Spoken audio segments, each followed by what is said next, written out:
का रुख कर लेते हैं। ये जानकारी युद्ध से जुड़ी अपने दर्शकों तक पहुंचा दें। रूस यूक्रेन युद्ध से जुड़ी ये बड़ी खबर है। यूक्रेन की राजधानी कीव पर रूस ने हमला किया। इस्कंदर मिसाइल से ये विध्वंसक प्रहार किया गया है। खार्किव में यूक्रेनी सेना पर रूस का हमला देखने को मिला।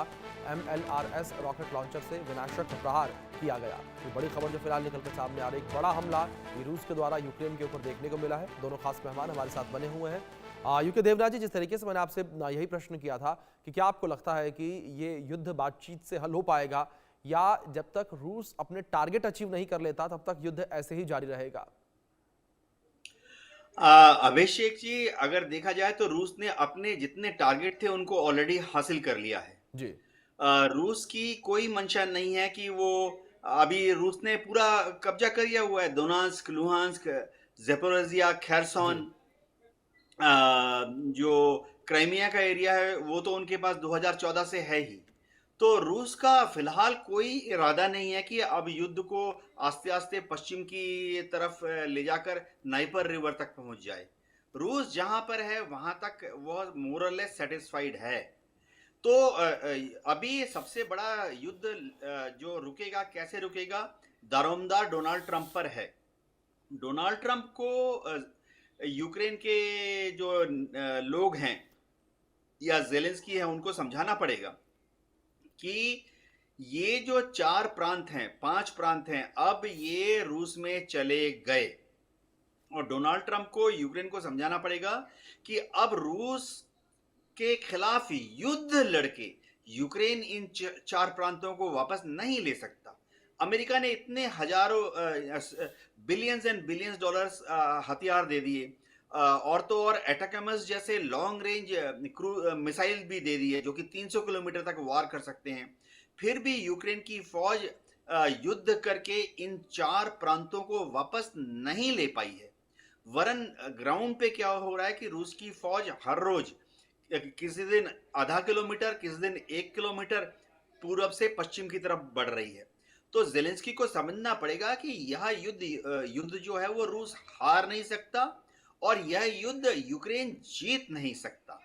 अब जो इसकी जो कहते हैं ना पतंग की डोर, वो डोनाल्ड ट्रंप के हाथ में है।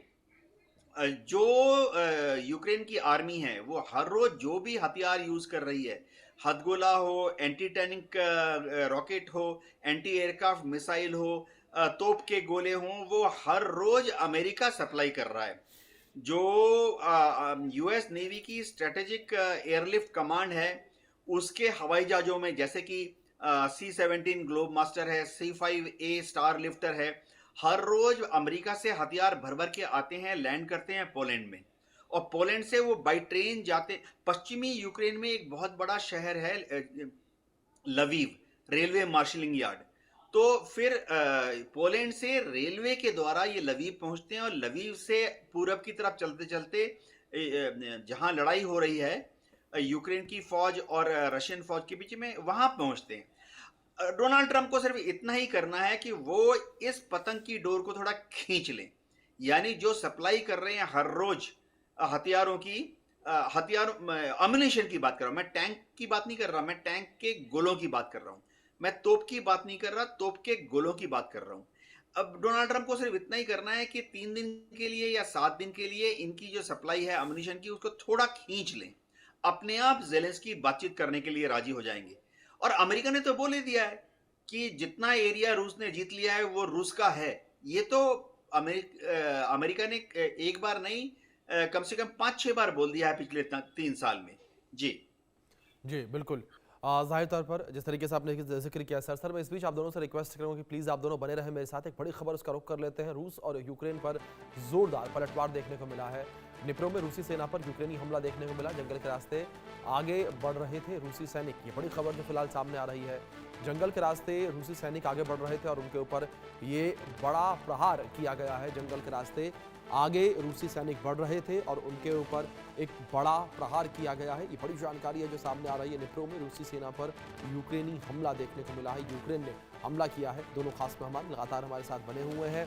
टीपी त्यागी जी, जल्दी से मैं आपसे एक रिएक्शन लूंगा छोटा सा इस पर कि जिस तरीके से अभी तक हमने यूक्रेन को देखा कि यूक्रेन पीछे हटता नजर आ रहा था, लेकिन यूक्रेन भी अब आगे बढ़कर रूस के ऊपर हमले कर रहा है। लाइन पर टैक्टिकल लेवल पर आगे पीछे होना ये नॉर्मल बात है, जी छोटी आर्मी हो या बड़ी आर्मी हो। क्योंकि बॉर्डर एरिया बहुत लंबा है, जी लिहाजा किसी भी जगह छोटी आर्मी भी आगे बढ़ सकती है। और मगर काउंटर एक्शन जब होता है तब चीजें साफ हो जाती हैं। अब मैं ये समझता हूँ कि इसमें अगर ये डोनाल्ड ट्रंप के हाथ में होता तो युद्ध रुक जाता। लिहाजा ये कहना कि डोनाल्ड ट्रंप इसे रुकवा सकते हैं, डोनाल्ड ट्रंप इसे बढ़वा तो सकते हैं, आग तो और ज्यादा लगवा सकते हैं और लगवा ही रहे हैं, लेकिन उसके हाथ में अगर रुकवाना होता तो अब तक रुक गया होता। अलास्का में मीटिंग हो चुकी है, तो दोबारा प्लान कर ही रहे हैं हंगरी में होने की। इसको रुकवाने का काम अगर कर सकते हैं तो ये है नेटो कंट्रीज, जो अपने डर की वजह से कि रशिया को यूक्रेन में उलझाए रखो, ताकि हमारे ऊपर वो हमला ना करे और हमें अपनी प्रिपरेशन करने का समय मिल जाए। लिहाजा अगर रुकवाने का काम करेंगे तो वो नेटो कंट्री करेंगे। और नेटो कंट्री जी ये डरे हुए लोग हैं, यानी कि जो यूरोप के अंदर हैं, इनको भाषा समझ में आती है फोर्स की, और धमकी देने के अलावा कुछ कर नहीं सकते। क्या उसने ड्रोन नहीं भेजे रशिया ने? क्या उसने बैलून नहीं भेजे? क्या उसने एयरक्राफ्ट नहीं भेजे? उसने पोलैंड में भेजे, उसने तो जर्मनी में भी भेजे, उसने लिथुनिया में भेजे, एस्टोनिया में भेजे। बस ये कह रहे हैं कि हाँ हम इन्हें मार देंगे, लेकिन एक्शन अभी तक कुछ नहीं।